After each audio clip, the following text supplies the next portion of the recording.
Dito, kinain niya na yan. Kanina pa. Shh! Nakita mo? Opo, kaya pa niya kinakain. Saan po niya kinuha? Doon sa baba, doon ko nilagay.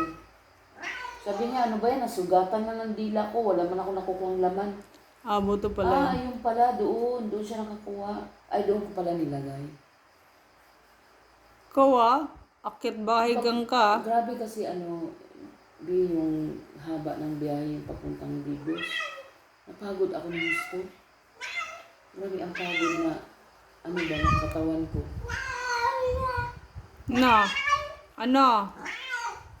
Hinanap dito, te. Kulang pa yan, kulang pa. Gusto ko.